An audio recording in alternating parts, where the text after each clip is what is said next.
So I don't know about you, but I've heard all I want to hear about washing my hands and not touching my face. So today I want to talk a little bit about things that I would do, and I probably will do, since we're all at home, that are kind of from a design standpoint that really freshens it up, gives it a fresh new vibe, and I will so be ready for that at the end of 2 weeks.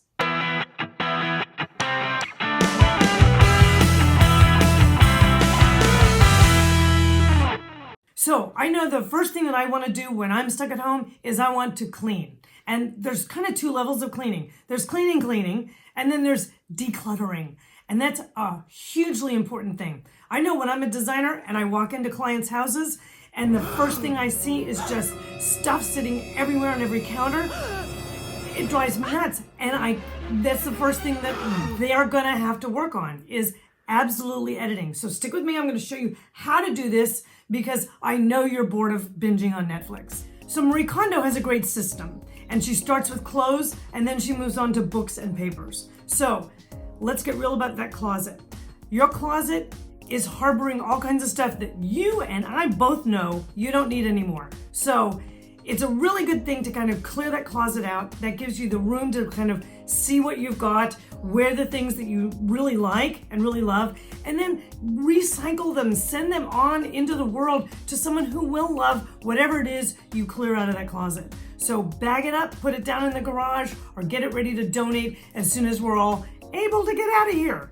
So now a lot of you all have books or display shelves in your public spaces. And I can tell you so often when I walk into a client's house, I am shocked by how messy and sort of crazy and disorganized it looks like they just left stuff there. So think of your bookshelf or your display shelf as a design element that's really important, okay? So first things you do, make sure all of your spines are facing out, okay? And if you don't like the jackets, pull the jacket off. Oftentimes, the actual spine of the book is much more attractive than some crappy dog-eared little paper spine that, you got in the bookstore. So thirdly, stack them up perhaps by color or by size, and then perhaps consider laying some down flat and then placing an object that resonates onto that space, and then continue with some additional books on the shelf. Make it a decorative statement. It's not just where you throw stuff when you're done with it, because people see it when they come in and they get confused. They don't understand what they're looking at. And if you're making it a conscious statement, that's when it really starts to work for you and your space. Okay, so now that we've done your closet and all the books and kind of the bookshelf, display shelves, the next place to tackle is the kitchen. Now, I have worked with a lot of professional chefs over the years, and there's two things about a kitchen.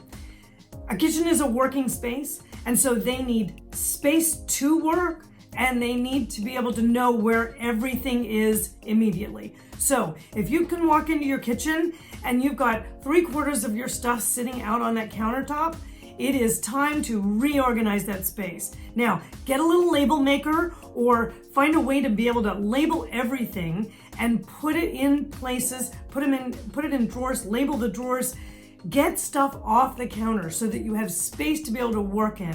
And that will make your kitchen feel like you completely redid it without even, redoing it. You've just got to be able to get everything off of counters and into places and labeled so you know where everything belongs. So now I know we're all sitting at home and watching Netflix or whatever, but you may be getting a little bit bored at this point. So I would really love it if you would give me a comment down below, ask me a question. I'm going to be looking at everything for the next couple of weeks and commenting to all of you.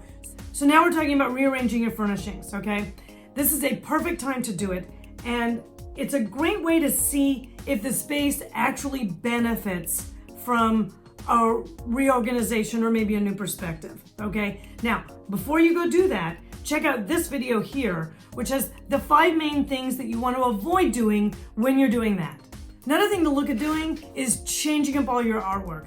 If you've had a lot of the same things hanging in the same places for a while, then shift it around.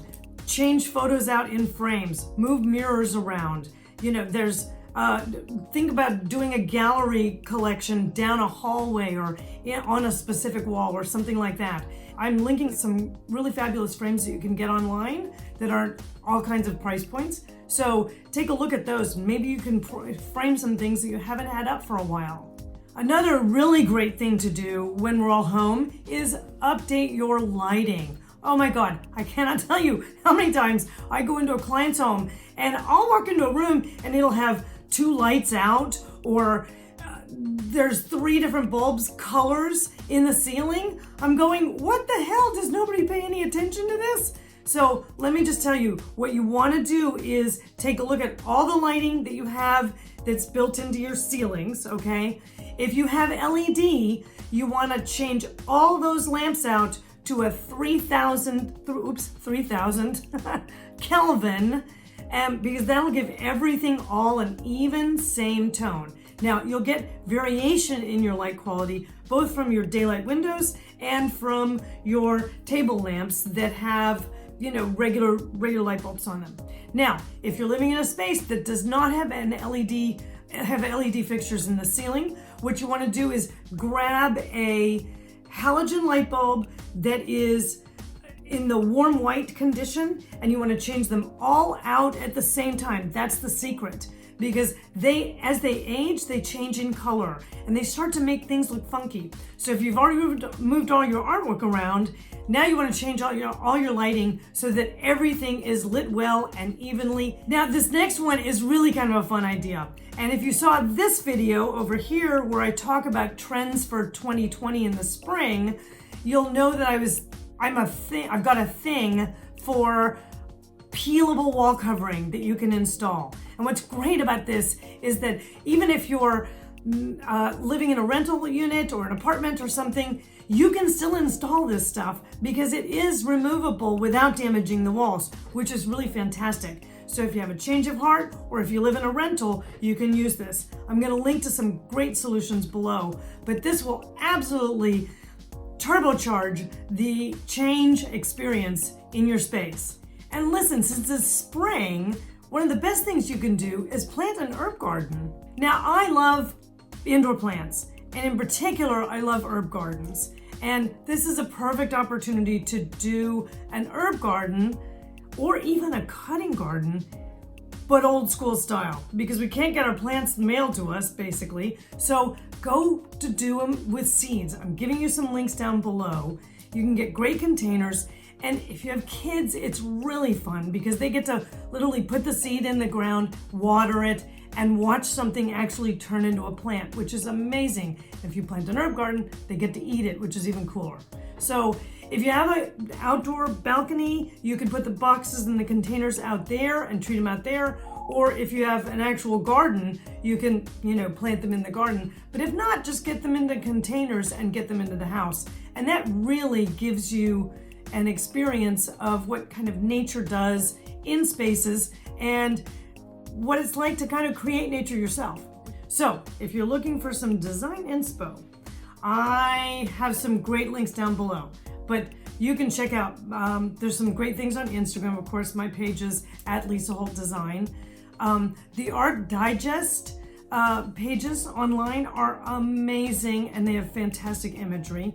Another really cool one to look at for visual ideas in inspo is Apartment Therapy. You can also check out, My Domain is a really lovely little blog post that talks all about kind of things that you can do with your spaces. And the last thing I would suggest is, of course, you probably already know, Pinterest, because Pinterest has great imagery on all kinds of things. Okay guys, so listen, I've got some new fun videos coming out soon. I've got one on small spaces. I've got all of my favorite secret furniture online resources that I'm going to share with you guys, which is going to be great. And so in the meantime, stay safe and like, subscribe, share, all those things. And I'll see you soon.